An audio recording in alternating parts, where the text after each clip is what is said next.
Hey everybody, it is late at night and I am Norman.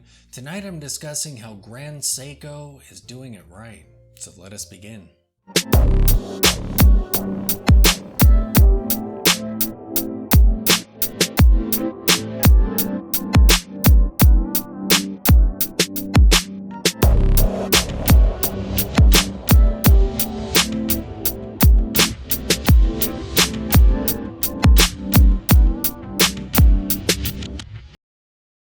The watch industry is actually kind of painful for consumers.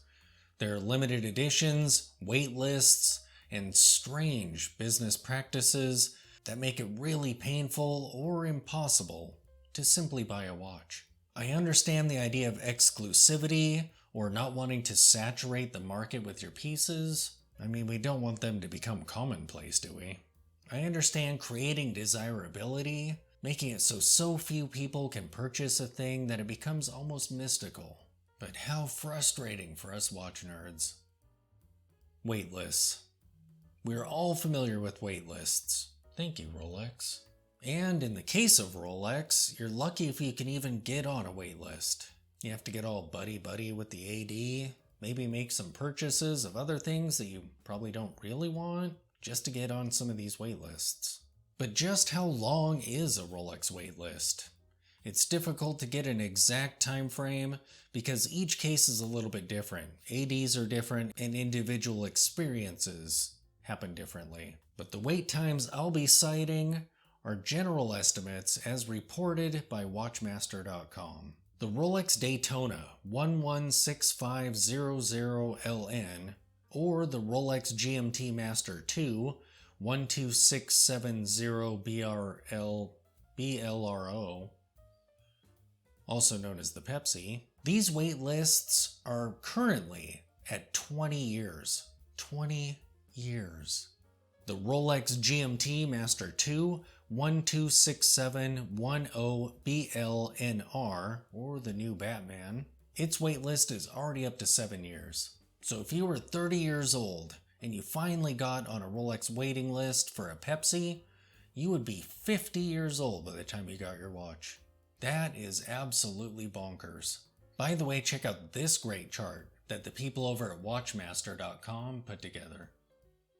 Wait times are no joke, and obviously not limited to Rolex, as Nautilus fans are well aware. If you are a fan of the Patek Philippe Nautilus 5711, you will be waiting at least 10 years.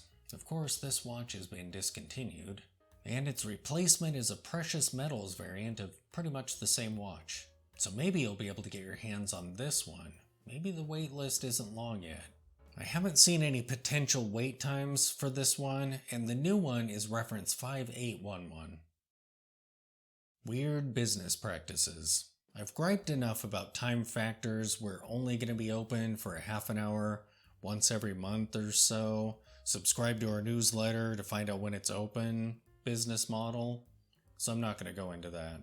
But as I was working on this video, I realized that all the brands that I was going to put under this category actually fall under the next category. So let's skip ahead to that. Limited editions. And this is a pain point that really hits close to home. Chrono Tokyo. The first time I encountered this brand was when I stumbled upon the Grand Seiko. I instantly fell in love with the red dials, although I don't own any yet. The trouble with Chrono Tokyo is every piece that they put out is extremely limited. So chances are, if you encounter a design of theirs that you love, it was sold out a long time ago. If you go to their website, even their pre-order pieces are already sold out. And each design is only created once. So once a batch is gone, it will never return. We could have been great together, Grand Seiko. And it just hurts because this brand is so brilliant and their watches are actually pretty affordable. I do know people who actually own a Chrono Tokyo watch, so it is possible. Of course, so is winning the lottery. But maybe if you keep your eyes open and check their site constantly, obsessively, maybe you'll be able to get one. Bulova has added a series to their Accutron line that is absolutely vintage style and vintage in proportions. That is bold and crazy and awesome. And each watch is limited to 600 pieces. I would absolutely love to get one of these pieces. They even have crosshairs on the dial. But they've been out for a while now, and by the time I have funds for it, pretty sure they'll all be gone. That is the pain of limited editions, and I feel like there's an awful lot of limited editions out there. I mean, I could understand it if these were ultra luxury watches, because then your customer base are people who live in exclusivity. But many of these limited editions that I see are actually quite obtainable, and it all hurts. Enter Grand Seiko. This is a brand that's been making brilliant choices and producing absolutely amazing looking watches. And the technology they've developed is pretty great. And as a result, the brand has been gaining some serious respect from watch collectors. And I recently became aware of how they treat limited editions. Worn & Wound recently did an article discussing their SBGY009 watch. This is a spring drive watch with a gorgeous dark blue dial, Delphine hands, baton markers, and a nice clean no-date presentation. However, it's a limited edition and it's sold out. But Grand Seiko's business model is a little bit different. They release limited editions like this one, but quickly release a similar design that's added to their permanent collection. In this case, a silver dial version of the watch, the SBGY011. So you may not be able to get the dark blue, but you can get this watch with a silver dial. This is, in my opinion, how limited editions should be done.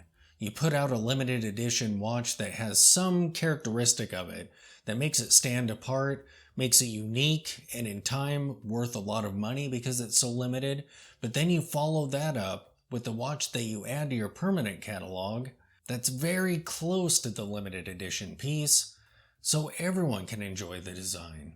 So kudos to Grand Seiko for finding a balance between exclusivity and accessibility. Other brands out there, you could learn a lot from Grand Seiko, in my opinion. Thanks for watching.